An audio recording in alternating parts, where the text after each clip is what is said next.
2, Fortaleza. Dessa vez nós estaremos com a participação do nosso amigo Maciel Argentina, também formado em Filosofia, História, matriculado no curso do COF, de Olavo de Carvalho, e é meu amigo, né? Que acaba melhorando ainda as qualificações. Mas brincadeiras à parte, hoje a gente vai falar um pouco sobre os pressupostos da ciência moderna, como a gente pode defender a nossa fé perante alguns argumentos, né, que querem ser levantados pela ciência. E, inicialmente, vamos orar, antes mesmo de começar. Então, eu gostaria de convidar vocês a orar nesse momento, certo? Então, oremos.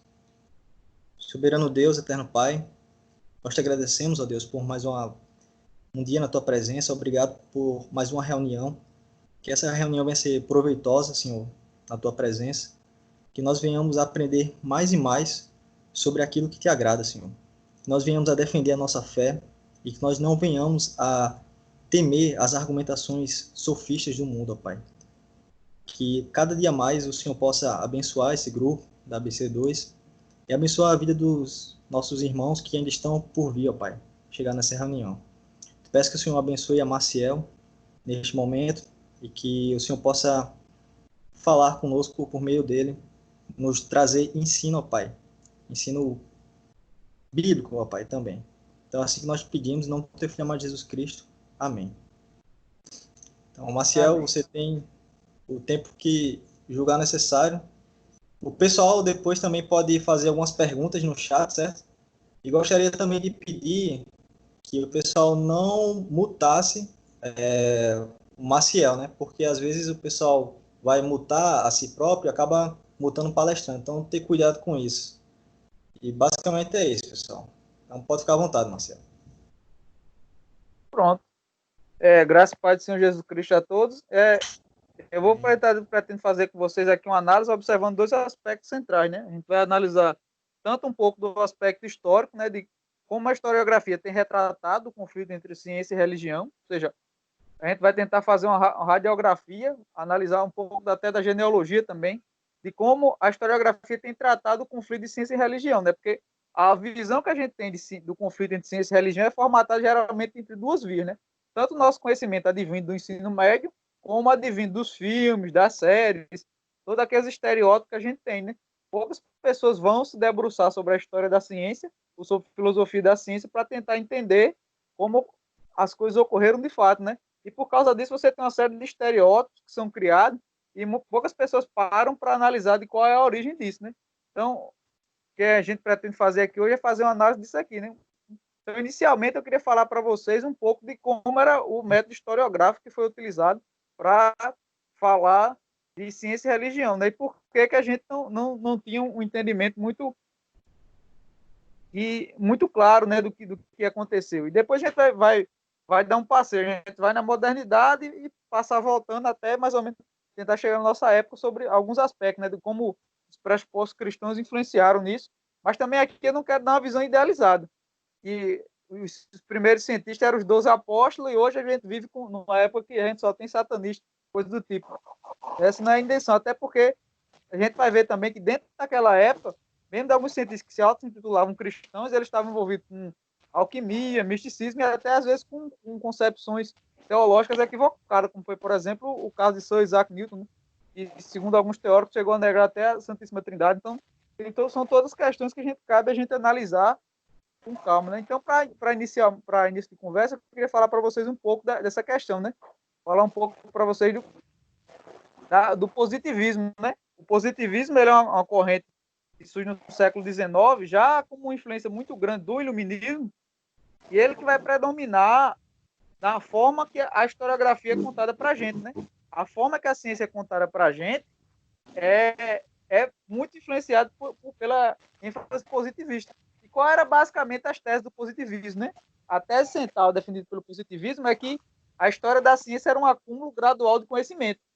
Ela via a ciência como sendo a culminância do conhecimento. Então, tem uma teoria muito famosa dos positivistas, que era a teoria dos três estados. Eles diziam que o primeiro estado era o estado teológico, onde você tinha explicações para a realidade que eram de matriz ou animista, ou seja, as coisas eram animadas, havia espírito em todas as coisas, e você explicava a realidade a partir disso. Ou a partir de, por exemplo, divindades. Você tinha crença em vários deuses, então você tinha Deus do trovão, você tinha o Deus da água, você tinha o Deus do céu, você tinha o Deus do sol. Então as explicações nessa primeira fase, teológica, eram de matrizes baseadas nos deuses, né? Você tem explicações animistas, seja num contexto politeísta, seja de vários deuses, ou seja num contexto animista, onde as coisas eram animadas por espírito, né? O espírito que permeava as coisas.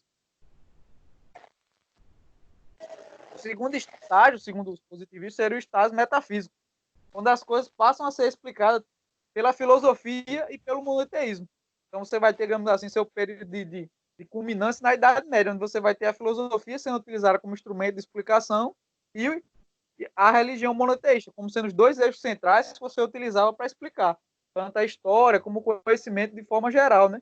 E por último, o último estágio que você vai ter é o estágio que está relacionado mais especificamente ao contexto da ciência, né? Que é o estado positivo, que para ele era o culminância. Então perceba, você tem o estado teológico, metafísico e o estado científico, onde todas as coisas passam a ser explicadas pela ciência. O método científico é o eixo central que explica tudo. E dentro da concepção positivista, tudo poderia ser explicado pela ciência, inclusive eliminando a necessidade de Deus, de uma religião, de uma metafísica. Através de um método científico você explicaria tudo. Então, a partir disso, a historiografia que a gente vai ter de como era organizada a ciência, majoritariamente ela vai ter uma influência positivista, onde eles vão apresentar a ciência como sendo um acúmulo de fatos que vem ocorrendo no decorrer dos séculos, e se levar em conta as crenças do cientista, os pressupostos dele. Por exemplo, muita gente nem sabe que Isaac Newton escreveu mais sobre profecia bíblica do que sobre física.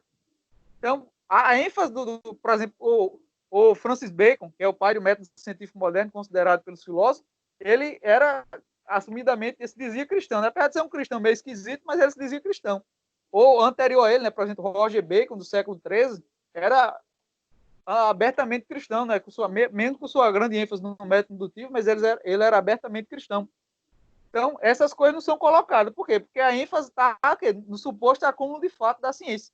Então, você tem a preocupação de mostrar que está havendo um acúmulo de fato na ciência, que é um desenvolvimento do conhecimento através do método científico, mas eles focam só nas descobertas. Eles não focam no pano de fundo filosófico que está por trás dessa descoberta.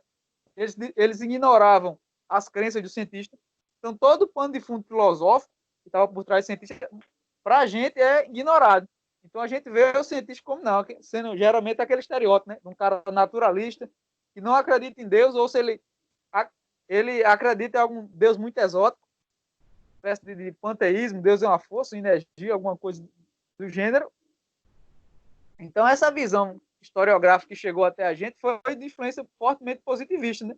Então, o positivismo é uma culminância. Só que o positivismo, como a gente vai ver agora, ele é uma culminância do pensamento iluminista, né? Mas onde é que vê esse negócio aí que religião e ciência não tem nada a ver, que há um conflito? Quais foram os livros assim que consagraram essa tese, né? Livros historiográficos. E qual era a agenda desses caras? O que é que eles queriam provar?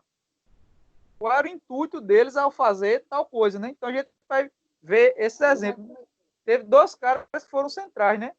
John Williams e o Andrew Dixon.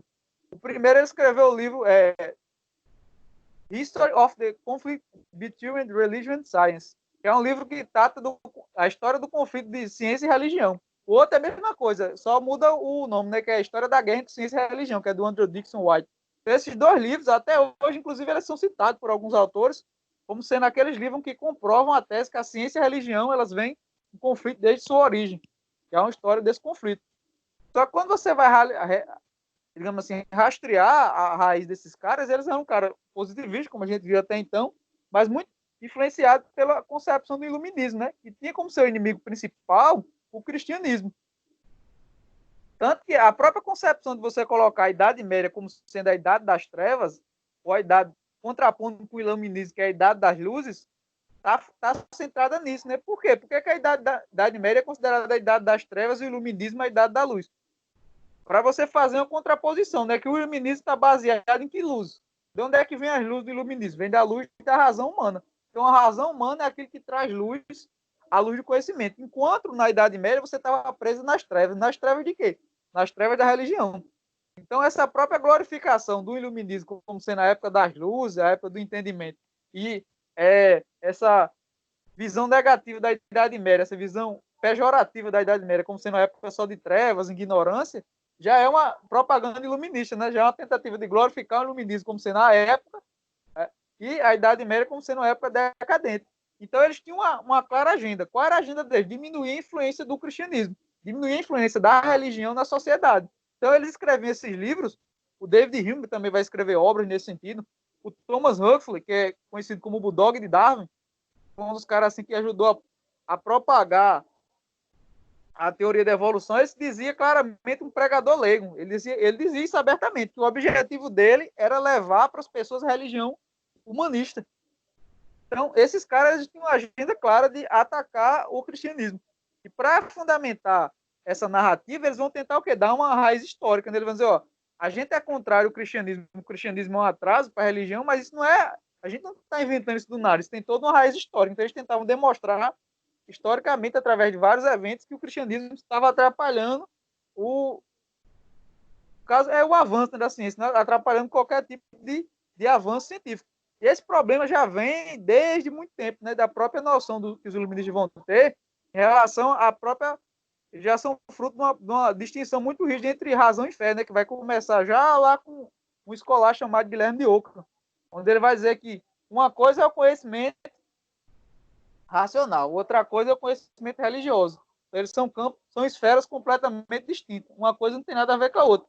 E isso você vê, falando aqui agora de forma bem concreta, né, pensando no dia a dia, você vê até hoje isso, né? As pessoas acham que a religião não pode ser discutida de forma pública ou de forma racional. Não, religião, cada um tem a sua. Religião não se discute. Religião é como um time de futebol.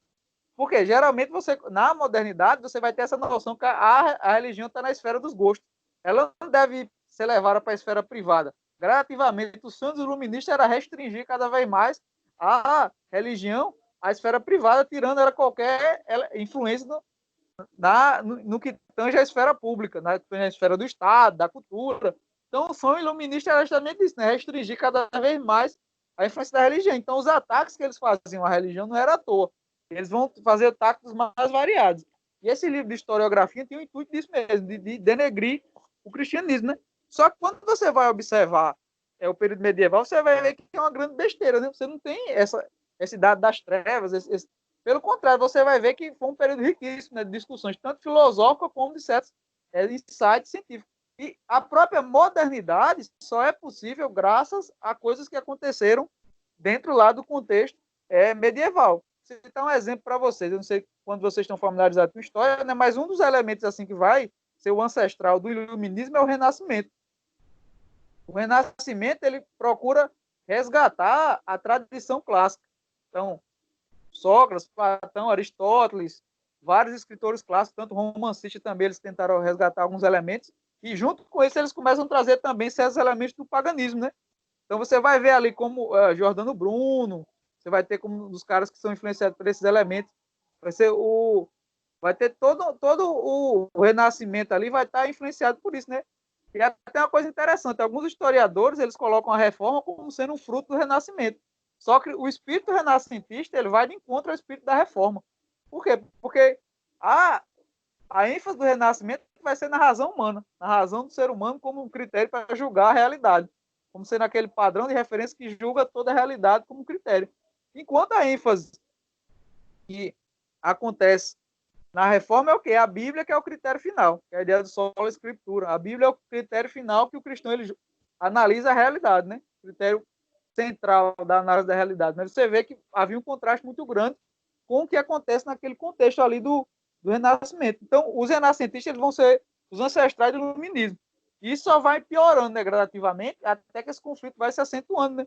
Então, por exemplo, alguns exemplos clássicos, né, como você vai ver. Eu vou até tratar mais em detalhe mais na frente, mas, por exemplo, um caso clássico que geralmente é citado como prova de conflito entre ciência e religião é o caso de Galileu. Só que quando você vai observar mais detalhadamente, o caso não foi um conflito entre ciência e religião. Tinha cientistas e teólogos dos dois lados. Cada um tinha suas razões para defender o esquema que estava acreditando. E até então, vários historiadores da ciência colocam que Na época, Galileu não tinha nem bons argumentos para defender o heliocentrismo, né? Que era a ideia que o Sol era o centro do universo, não a Terra, que era a ideia do geocentrismo. Então, vários historiadores da ciência vão dizer que, inclusive, os argumentos de Galileu não eram nem tão bons.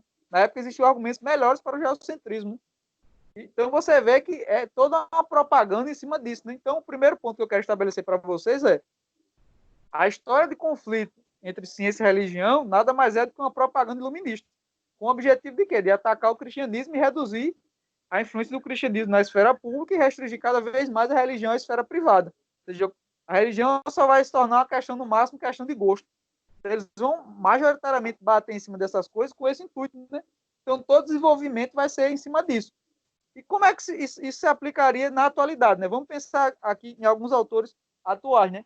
Que são influenciados por esse pensamento. Por exemplo, Richard Dawkins escreveu um livro muito famoso, ele é um biólogo, neo-ateu, escreveu o livro Deus um Delírio, saiu por volta de 2008 o livro. E é interessante que ele diz, né, que a ciência não tem limites para o campo da ciência. A ciência deve tratar todas as questões, inclusive da existência de Deus. Então, é engraçado que, a nível popular, ainda o positivismo meio que predomina. Mesmo que na filosofia da ciência ele seja rechaçado, ninguém aceita mais ele, mas a nível popular, até hoje, tem gente que defende. O Richard Dawkins era um luz, né? Ele, como um dos apóstolos do neoateísmo que estava propagando a descrença pelo mundo, ele usava como elemento central justamente essa ideia de que a religião ela vai contra o progresso do conhecimento e não somente isso, a religião ela está vinculada completamente à época da ignorância, da época da descrença, que era exatamente a mesma visão dos positivistas.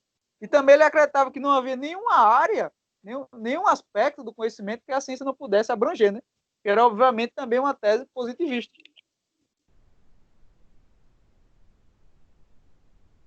E o que chega a ser mais cômico, né? Foi perguntado a Richard Dawkins como é que você poderia justificar a crença no método científico, né? Beleza, você é naturalista, você acredita no método científico, mas por que você acredita que o método científico é fonte de conhecimento? Ou seja, o que é que justifica racionalmente sua crença na ciência? Ou ela é uma crença cega? Aí, basicamente, Richard Dawkins responde no vídeo que a crença dele na ciência se dava porque a ciência funcionava. Só que eu não sei quantos de vocês aqui já contaram uma mentira, né? Eu já contei alguns e funcionou.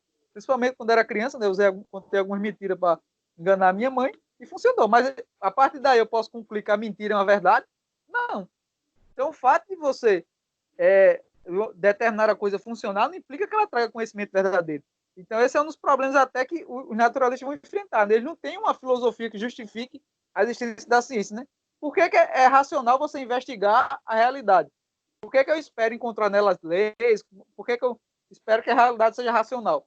Se o mundo é fruto da evolução, do acaso, o universo é totalmente despropositado, sem nenhum tipo de propósito, sem nenhum tipo de projetista. Por que eu tenho que esperar alguma ordem no universo? Por que eu tenho que esperar que o universo seja em alguma medida racional?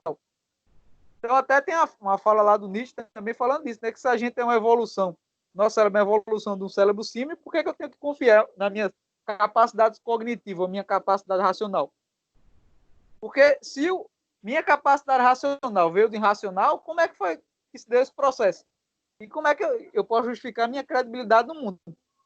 Então, se eu sou simplesmente fruto da evolução, como é que eu posso justificar a confiabilidade racional do mundo? Ou seja, que o mundo pode ser compreendido, que o mundo é racional. Então, tudo isso são questões que são levantadas para você ver na problemática da como o naturalismo lida com esse conflito, né? Então, até hoje, eles tentam colocar... E vocês devem estar lidando com isso no dia a dia, né? Se você tenta falar sobre criacionismo, design inteligente, ou até sobre a existência de Deus mesmo, né? O Eduardo Fizzi, que é um filósofo tomista, ele escreveu um livro muito bom sobre a última superstição, do livro onde ele fala do neoateísmo.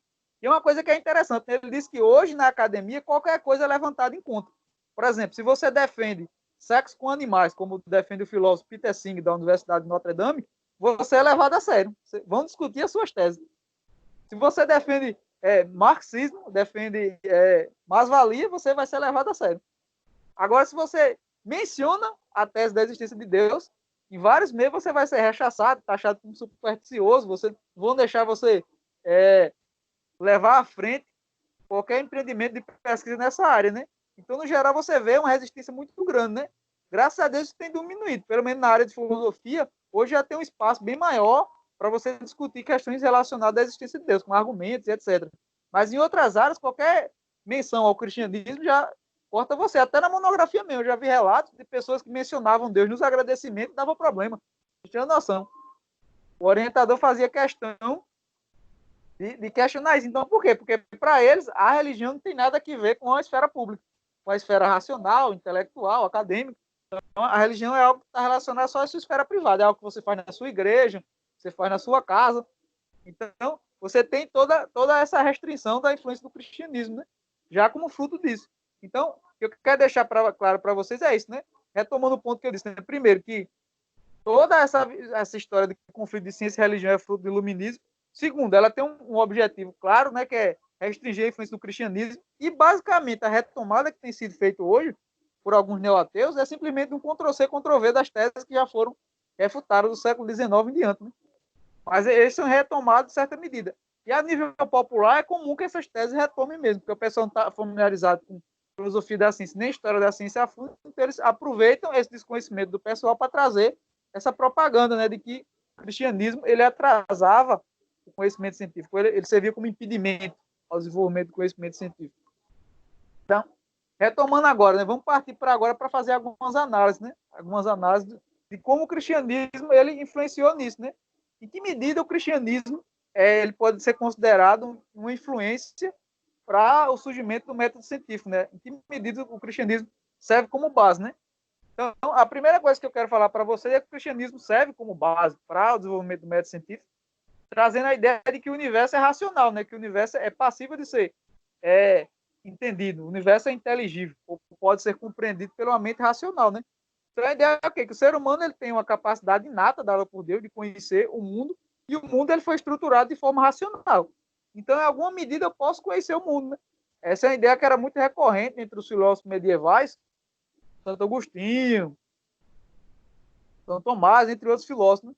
Que a ideia é que o universo é racional. Inclusive, o Alfred Whitehead, que foi um filósofo já contemporâneo, ele também vai argumentar, né, que isso era algo extremamente verdadeiro, né, que a primeira contribuição do cristianismo para a história da ciência e para a filosofia da ciência é justamente a ideia que o universo é racional, né? E vários pensadores vão questionar, mas por quê? Por que isso é um elemento central, né? É bom a gente entender isso por comparação, né? O Rudney Stark, no livro dele, Vitória da Razão, por que o cristianismo construiu nossa civilização, ele faz uma comparação com os chineses, né? Ele diz, ó, por que os chineses não desenvolveram a ciência moderna se eles desenvolveram tecnologia? Ou, por exemplo, os árabes não desenvolveram. O que o Rudney Stark vai argumentar no livro é que, basicamente, os chineses eles acreditavam que o universo fosse irracional. Ele acreditava que no mundo havia um coeficiente de racionalidade. E também eles eram muito, na época, muito apegados à tradição. Eles achavam que o conhecimento que já tinha, o conhecimento tradicional, não já era o suficiente, não fazia necessário você estar buscando descobrir coisas novas. Então, isso você percebe até também até em alguns lugares. Não sei quanto você já viu relatos missionários, mas que eles vão para alguns lugares na África, que as pessoas não querem, por exemplo, limpar um terreno para fazer uma plantação de agricultura. Por quê? Porque eles acham que ali tem certos espíritos. Se você for fazer uma plantação ali, você vai estar desrespeitando aquele espírito.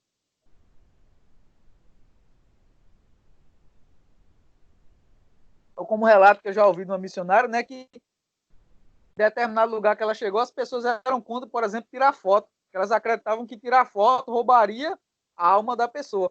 Então, ideias têm consequência, né? Se você tem ideias equivocadas acerca da realidade, isso vai desestimular o seu estudo da realidade.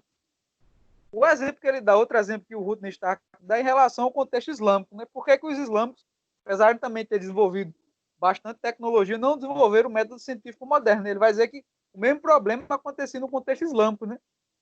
Apesar deles se eles serem monoteístas, como no contexto cristão, eles acreditavam que a vontade de Alá não é estável. Então, por exemplo, Alá pode ter uma vontade de estabelecer determinada lei da natureza hoje e amanhã ele pode querer estabelecer o inverso. Você ter uma noção de leis naturais fixas seria uma agressão à noção de soberania de Alá. Então, por isso, segundo Rudney Stark, é que o islamismo não desenvolveu a ciência moderna. Então, você vê que está muito ligado ali os pressupostos mesmo, né? Aquelas ideias que fundamentam a crença, né? Então, ao contrário do que pensa muita gente do senso comum, que filosofia não importa, filosofia é sempre central, né? Toda mudança cultural ela sempre começa ainda na especulação teórica, né? Na mentalidade que está por trás, né? Então, o elemento central que se viu é isso, né? Eu até coloquei aqui uma citação do livro, né? Ele fala assim, né? Os ensinamentos cristãos serviram de pressuposto para a iniciativa científica. A convicção de que a natureza é regida por leis foi inferida a partir da sua criação por um Deus racional, né? Então é muito recorrente. Até eles citavam fazendo a citação do livro de Eclesiástico. Por exemplo, como é que os medievais sabiam que o mundo era matematizável? Ou seja, você podia dar explicações matemáticas do mundo. Aí eles citavam, faziam uma citação de Eclesiastes. Agora eu não vou lembrar para vocês ipsiliter, né? Mas basicamente a citação de Eclesiastes, parafraseando aqui, era a ideia de que o mundo ele era escrito de forma geométrica, que tinha proporções e etc. E, como eu falei para vocês, a ideia de que o universo é racional também advém de quê? Que o mundo foi criado pelo Deus racional. Cristo é apresentado lá, por exemplo, em 1 João, capítulo 1, verso 1, como, como sendo o Logos. O Logos, na filosofia grega, era o princípio ordenador do universo. É ele que trazia ordem no mundo. Isso no cristianismo permanece também, né? Cristo é o quê? Ele que cria o universo, ele que traz a ordem. Segundo o apóstolo Paulo, em 2 Colossenses, capítulo 2, 3, ele é aquele que é o princípio de toda sabedoria, a fonte de conhecimento. Então, você entender esse arcabouço fica fácil de você entender. Então, o cristianismo tinha o quê? A noção que um Deus racional cria um ser humano que é racional e estrutura um universo racional. Então, em alguma medida, esse universo deve ser compreensível, né? Então, em alguma medida, esse universo deve ser compreensível pelo ser humano. Fora isso, você tem a noção do mandato cultural também, né? Deus manda a gente crescer e multiplicar, dominar a natureza, dar nome aos animais. Então, ali você já pode pensar que ali, o empreendimento de Adão de sair dando nome às coisas já poderia ser considerado um dos primeiros empreendimentos ali científicos, né? De você classificar as espécies, os bichos. Então, você vê aí, desde de Gênesis, você já tinha um elemento, né? Então, para que o ser humano ele domine a natureza, para que ele nomeie os animais, ele tem que entender alguma medida aquilo que ele está vendo, né? Aquilo que ele está lidando ali. O segundo ponto que eu coloquei aqui baseado no livro, a segunda razão que o livro dá, é um livro muito bom que eu me baseei, eu, inclusive recomendo para vocês, é o livro É a Alma da Ciência. Até a minha recomendação final, mas é um livro sensacional. Outra razão que o autor do livro dá é que os ensinamentos cristãos sancionaram a ciência, né? Ou seja, eles significavam, eles davam uma justificativa de por que você fazer ciência, né? Como assim, Marcelo? De que forma eles davam justificação de como fazer ciência? Então vamos fazer uma comparação para vocês entenderem. Através da redenção de Cristo, o que é que a gente alcançou? Acontece que a gente é redimido dos pecados. Então a gente, quando crê em Cristo, a justiça de Cristo é aplicada a nós somos justificados, e gradativamente nós somos santificados, né? Então, gradativamente, na nossa personalidade, na medida que a gente vai santificando, a gente vai eliminando os efeitos do pecado na nossa vida. Então, na medida em que eu vou me tornando mais crente, mais parecido com Cristo, os efeitos do pecado são eliminados da minha vida. Agora, o que é que isso tem a ver com ciência? Era justamente isso que os monges e que vários cientistas medievais achavam que eles estavam fazendo, né? Então, para que eu faço ciência? Se eu desenvolvo um medicamento, se eu desenvolvo algum artefato que seja útil para as pessoas, eu estou combatendo os efeitos da queda. Então, por exemplo, se eu desenvolvo um remédio para Douglas, vamos supor que Douglas está com diarreia, e eu desenvolvo um remédio para impedir que Douglas continue com esse problema. O que é que está acontecendo? Eu estou amenizando o efeito da queda, eu estou contrabalanceando o efeito da queda. Então, é a mesma coisa, uma pessoa que está com dor de cabeça. Também, na medida em que eu crio um remédio para aquilo, eu estou ajudando ela. Então, ou uma coisa para você se transportar. Então, qualquer coisa que você venha utilizar para trazer o conhecimento, para conhecer as coisas, é uma forma de amenizar os efeitos da queda, né? O que é que está acontecendo no contexto ali do homem caído. Então, segundo ponto é justamente isso, né? Que eles tinham uma justificativa para fazer o que estavam fazendo. Eles acreditavam que quando eles estavam fazendo ciência, eles estavam amenizando os efeitos do pecado. Então, percebam aí os dois pontos. O primeiro ponto foi: o cristianismo deu um pano de fundo filosófico, né? Tinha uma mentalidade que servia como base do procedimento científico. O segundo foi: eles tinham uma justificativa para isso, né? Eles achavam que estavam amenizando os efeitos da queda. Eles também, outro elemento que ele coloca é que eles tinham uma motivação muito forte, né? Porque eles acreditavam, na medida em que eu diminuo os elementos da queda, eu estou conseguindo o quê? Eu estou glorificando a Deus. Lembra lá daquela máxima do apóstolo Paulo, né? Fazer todas as coisas para a glória de Deus. Então, eles viam o empreendimento científico nisso, né? Ou seja, eu estou tentando amenizar o sofrimento do meu próximo. Eu estou desenvolvendo instrumentos que amenizam o instrumento do meu próximo. Mas eu estou fazendo isso para quê? Aí ele vai lá para frente, né? Estou fazendo isso para a glória de Deus.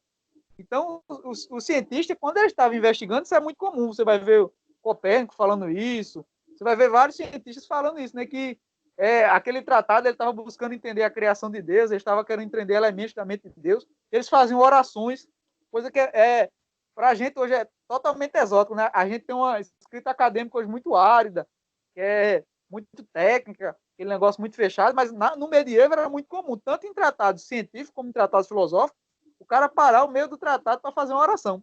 Você pega, por exemplo, as Confissões de Santo Agostinho, é oração. Você pega o Tratado sobre a Santíssima Trindade, também. Agostinho está numa explicação filosófica bem trincada. Ele faz uma oração a Deus para pedir sabedoria. Outro exemplo, Santo Anselmo, que foi um dos caras que formularam um dos argumentos mais famosos para a existência de Deus, que é o argumento ontológico. Ele faz a mesma coisa. Inclusive, o argumento dele para a existência de Deus, o argumento ontológico, nasce de uma meditação dele no livro de Salmos, quando diz que o tolo em seu coração diz que Deus não existe. Ele disse, mas espera aí, se o tolo diz que seu coração de Deus existe, então a existência de Deus deve ser racionalmente inegável. Então deve ter alguma forma de argumentar de forma que não seja passiva a questionamento que Deus existe. Então, a partir dessa meditação que ele formata o argumento ontológico. Né? Então é muito interessante você observar isso, que isso era algo recorrente. Né? Então era muito comum. Você vai ver cientistas tanto medievais como cientistas cristãos modernos essa constante referência a Deus, né? A oração a Deus, a se voltar a Deus. Né? E por último, que o autor coloca, né, como quarto elemento, é que o cristianismo desenhou um papel de regulação da metodologia científica. Né? Ele lançou mão numa teoria voluntarista para justificar uma abordagem da ciência. Né? Então, o método científico ele tinha uma regulação. Né? Ou seja, você acreditava que a ciência, baseada na mentalidade, ela poderia trazer um aspecto da realidade, foi até o primeiro ponto que ele viu, tinha uma abordagem. Você via, no segundo ponto que eu coloquei, que ela sancionava sua existência como meio de amenizar os efeitos da queda, amenizar os efeitos do pecado. Tinha como terceiro elemento, né, também a ideia de você glorificar a Deus por via disso. E essa ideia de você regular a metodologia científica seria o quê? Né? Ela que dava os limites do método científico. Né? Ou seja, a ciência não explica tudo. A ciência não é como, por exemplo, os positivistas vão chegar lá, a ciência explica qualquer coisa. Não é isso.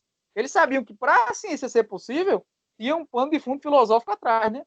Até antes de começar a palestra para dialogar com vocês, né, eu estava conversando com o Dora sobre isso, né, que eu acho que um dos erros centrais da ciência moderna é que vai haver uma grande cisão entre filosofia e ciência, onde os caras vão pensar a ciência como se fosse a parte dos pressupostos filosóficos. Né? Então você vai ver uma série de aberrações sendo criadas, uma série de Frankenstein por causa disso, porque é uma cisão, uma separação muito grande entre ciência e filosofia, entre religião e ciência, como se o empreendimento científico fosse totalmente independente dos pressupostos. Né? Você não tem, o cientista, quando ele está investigando uma coisa lá no seu tubo de ensaio, ele não tem pressuposto, ele não tem ideias que ele está levando para o seu estudo. Ele é como se fosse aquela ideia da neutralidade intelectual, né, que é muito forte na nossa época. Não, o cientista tem que fazer uma avaliação imparcial do objeto. Ele não pode se comprometer com nenhuma crença.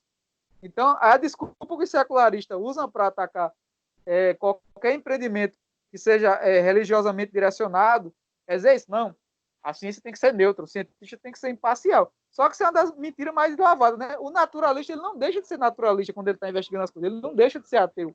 Então, toda investigação naturalista, ela está carregada de ideias falsas. Então, por exemplo, voltando ao exemplo que eu dei no início, todos os caras que escreveram um livro de História entre Conflito, Ciência e Religião, que foram mencionados no início, eles tinham um objetivo claro. Eles eram naturalistas, ateus ou agnósticos, e queriam expurgar a religião cristã da esfera pública. Eles deixaram seus pressupostos quando eles estavam fazendo história? Não. Eles continuaram defendendo o que eles acreditavam. Então, é uma das grandes hipocrisias, né, desse empreendimento moderno de ciência, é o quê? Os pressupostos que são permitidos só são os mesmos. O naturalismo tá beleza. O cara pode estar falando a maior besteira do mundo, como, por exemplo, o caso do Peter Singer, né, defendendo relações sexuais com animais, ou que o ser humano um bebê humano é equivalente a um porco, no que tange a sua pessoalidade. Ele pode estar defendendo a maior maluquice do mundo, e não existe pessoa, mas contanto que seja de forma naturalista, então é permitido. Ele vai ser discutido como se aquilo fosse algo sério. Então você vê isso afetando as mais variadas esferas, né? A própria noções como, por exemplo, a ideologia de gênero. Que eles chamam de teoria queer, né? Ela só foi possível de ser discutida porque você nega a existência de Deus a priori. Então você diz o seguinte, ó, Deus não existe. Se Deus não existe, então não existe um propósito para a vida humana, né? Porque o propósito de uma coisa é determinada pela finalidade que ela tem, né? Por exemplo, qual é o propósito dessa garrafa de água? Pôr água. Mas como é que você sabe disso? Porque você sabe qual foi o propósito originário dele. Você não sabe quem fez, mas você sabe que o propósito inteligente que fez o cara fazer isso foi para conter água. Então é a mesma coisa.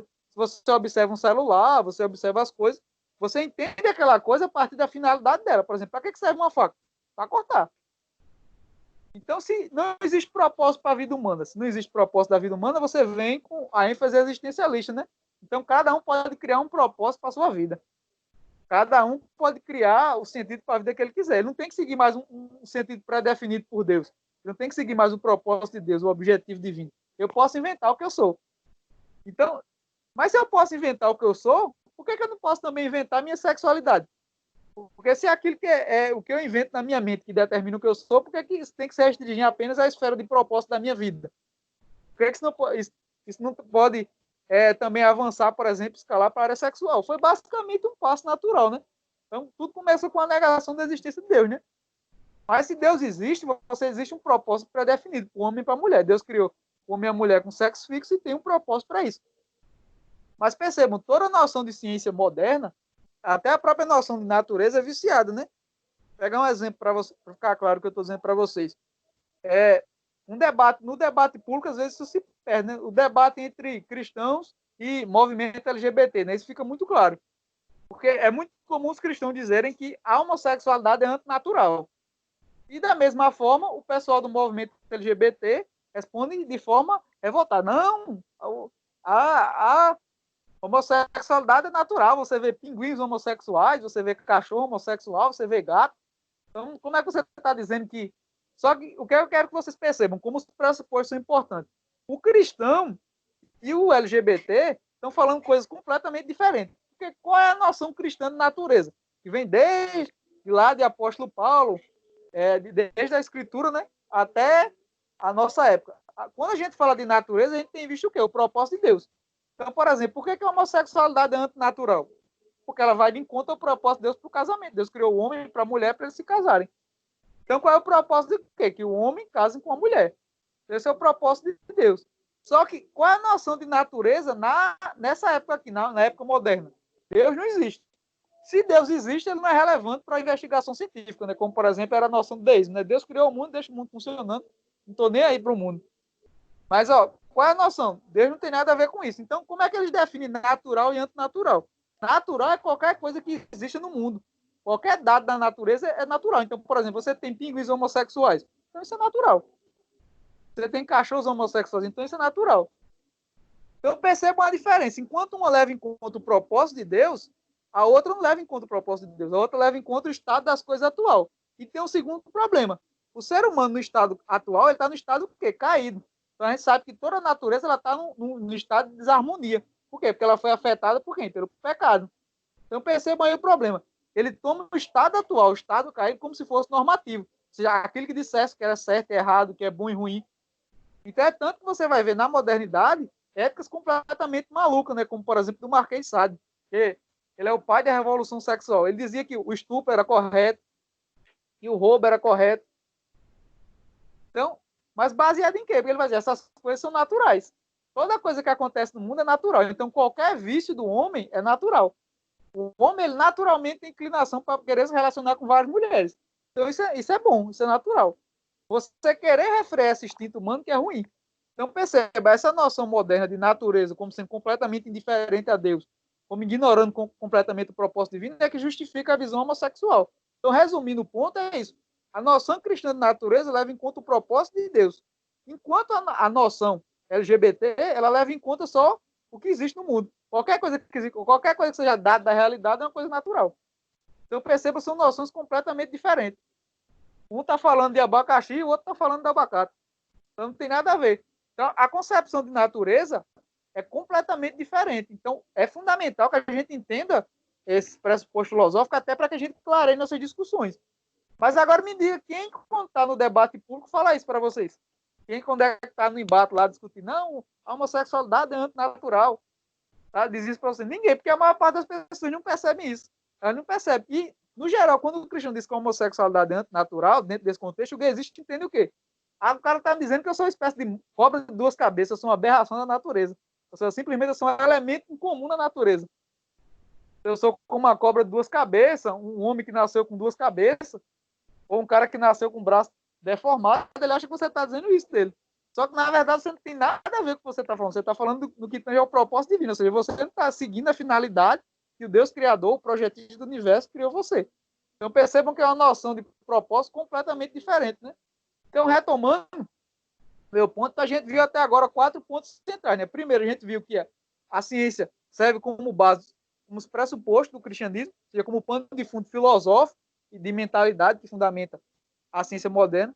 Segundo, ela sanciona o cristianismo na medida em que os cientistas medievais, cristãos e modernos, eles achavam que estavam amenizando os efeitos da queda. Então, por exemplo, se eu crio um remédio, é para ajudar a diminuir o efeito da queda no que tange a doença.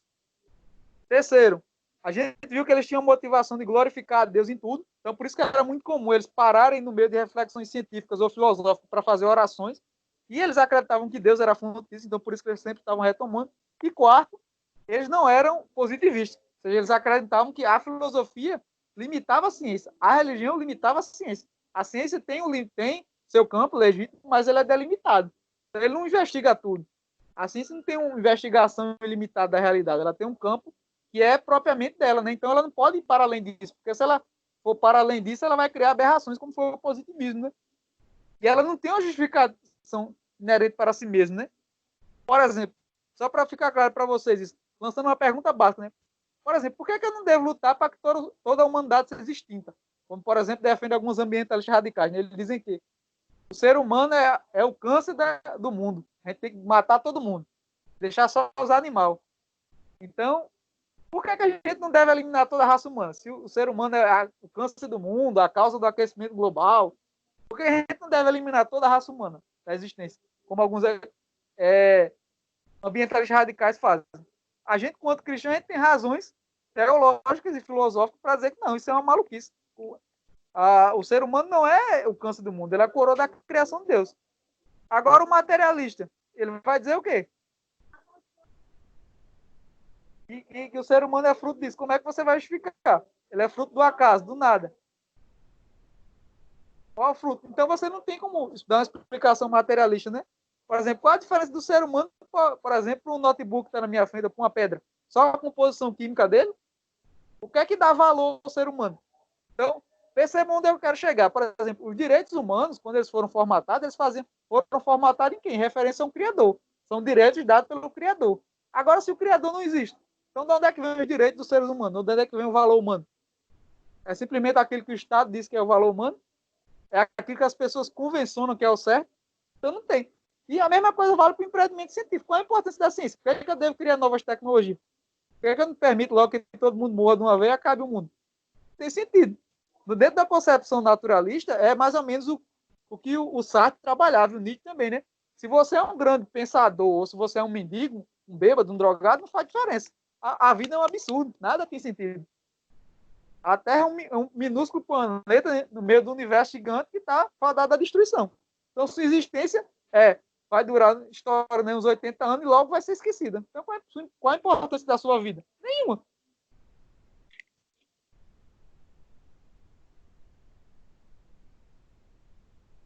Mas se a vida humana não tem importância, então o método científico muito menos. Então é bem simples de entender esse aspecto.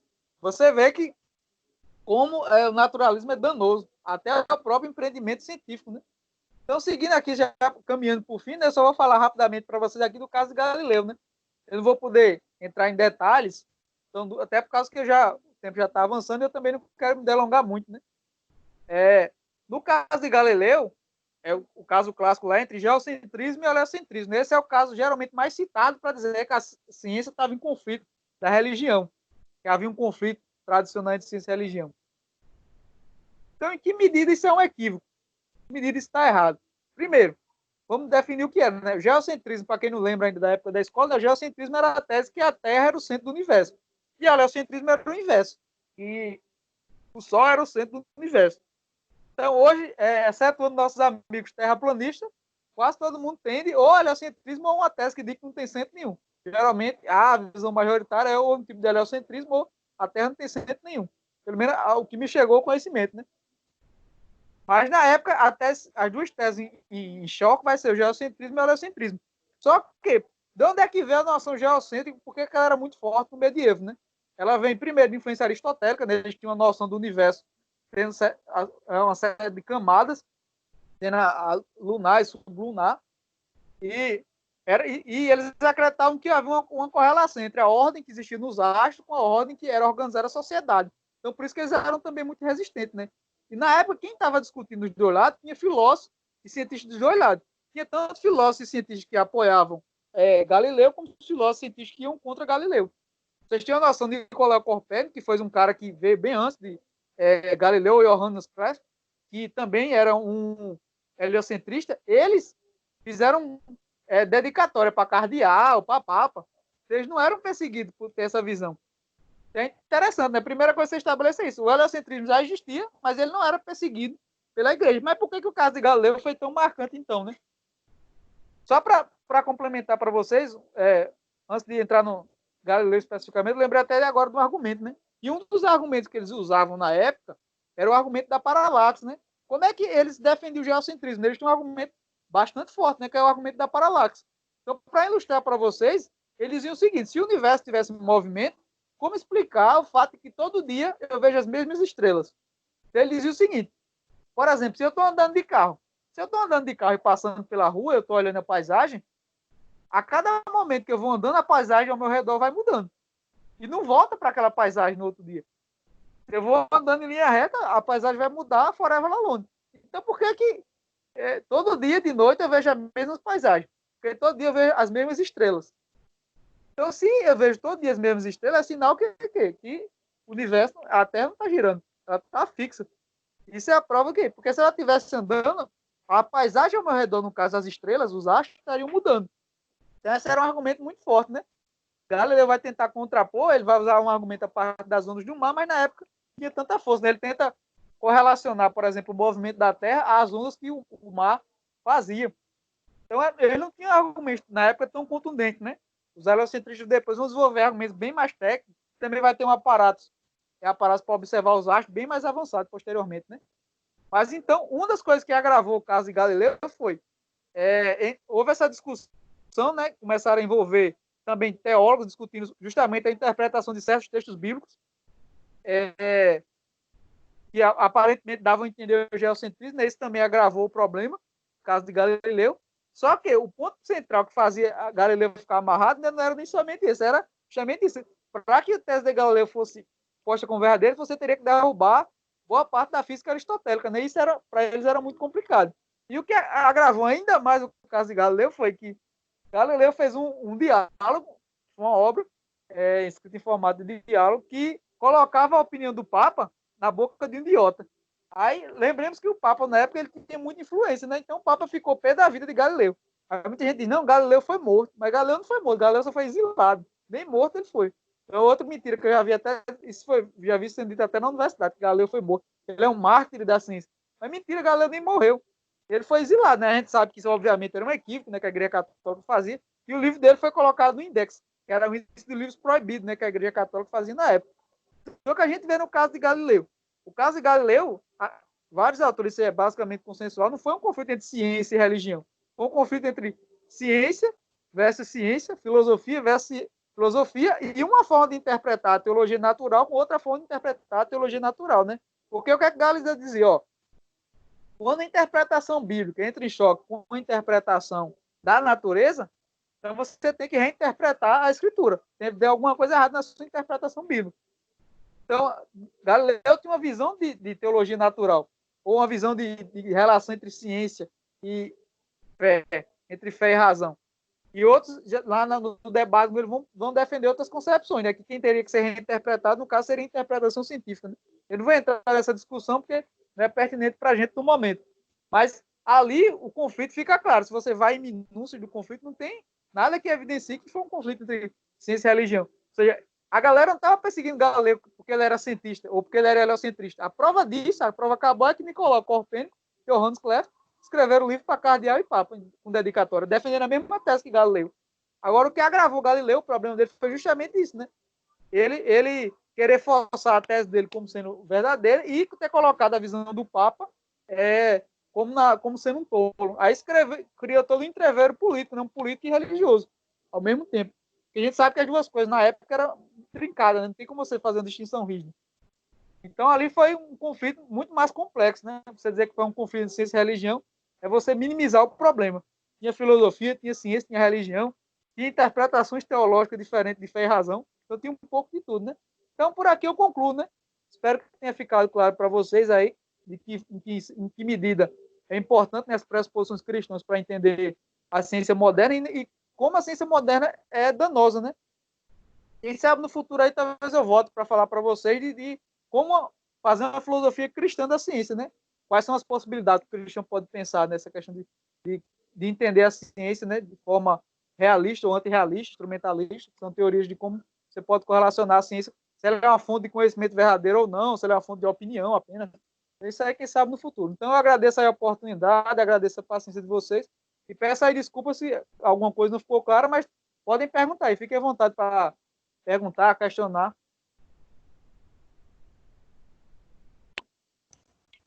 Maciel, como ninguém deixou nenhuma pergunta no chat, queria te fazer, então, uma pergunta no sentido de resumir. Poderia resumir quais são os pressupostos da ciência moderna atual? Por exemplo, Todos, positivismo, todos não alguns tem, que você lembrar. todos já é complicado, né? Mas tem vários, né? Um dos que é a ciência moderna, porque para entrar aqui numa definição mais precisa de ciência moderna, eu também não entrei nessa discussão, porque você tem que caracterizar primeiro o que é a modernidade, né? Eu vou tentar caracterizar rapidamente e já explico para vocês.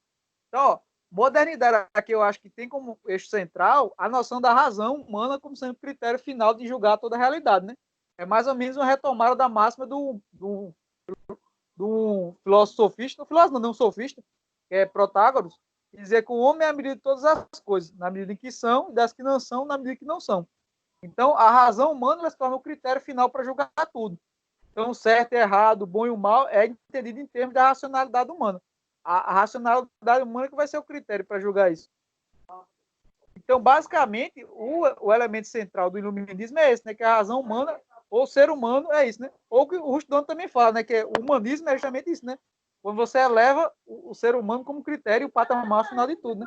A gente vê isso até na escola, né? Vendo quando vê aquele quadro lá muito famoso que o cara lá tá...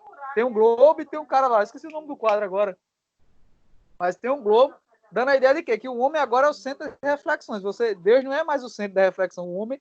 Então, basicamente, Douglas, eu colocaria como elemento central da ciência moderna e da modernidade em geral essa ênfase do ser humano como sendo um referencial central de julgar toda a realidade. Começa já desde lá de Descartes, né? Por exemplo, Descartes aceita a existência de Deus, mas porque a existência de Deus pode ser demonstrada pela razão humana. Então, Deus é aceito depois que passa pelo critério da razão humana. Então, é muito forte essa ideia que o ser humano é o critério final, é o juiz final de todas as coisas. Então, esse é o elemento. Isso vai influenciar na noção de natureza e por aí vai, né? Que você vai excluir Deus e só vai ter o ser humano. E a própria noção do ser humano vai se perder no meio do caminho, né? Foucault vai dizer que o homem morreu. Você tem uma noção como o negócio fica absurdo. Ele disse: se Deus morreu, o homem morreu. Então a própria noção de homem que a gente tinha anteriormente não serve mais.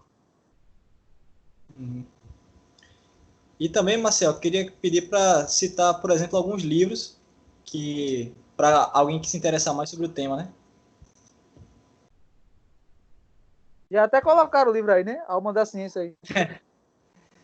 É um dos livros que eu indicaria, né? Assim, para quem quer, por exemplo, conhecer a história da ciência, eu acho que esse é o primeiro pontapé inicial, assim, para você começar. Eu acho que é bem interessante, porque ele tem uma linguagem muito simples, é muito cativante, é um estilo de linguagem muito fluido, né? Você consegue entender facilmente os elementos ali que ele traz.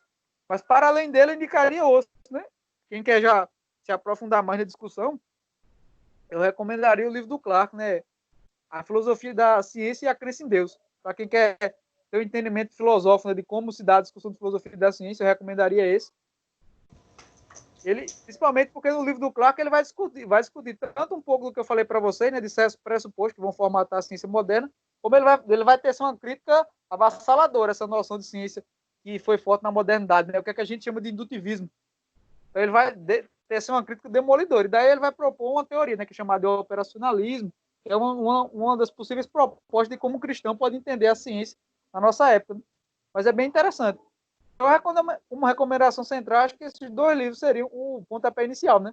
Teriam outros também, mas já para outros aprofundamentos. Depende do que é que você quer estudar, né? Eu tô livro, até falei para ti que eu estava lendo um livro de História da Ciência, mas eu ainda estou avaliando se o livro é bom ou não, né? Na verdade é uma série. Então eu vou deixar esse sobre a vida, se vale a pena ou não. Então, como centrais, eu deixaria esses dois, né? Esses como sendo fundamentais.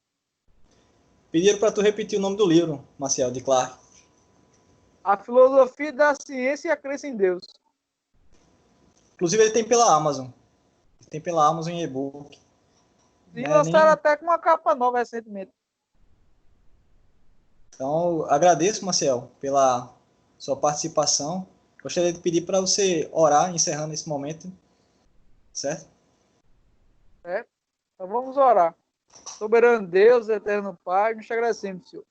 Mais a oportunidade aqui para meditarmos sobre tua santa criação, Pai, sobre tua grandeza. Eu te peço, Senhor, que nós possamos ser incansáveis na defesa da verdade, na busca pelo conhecimento.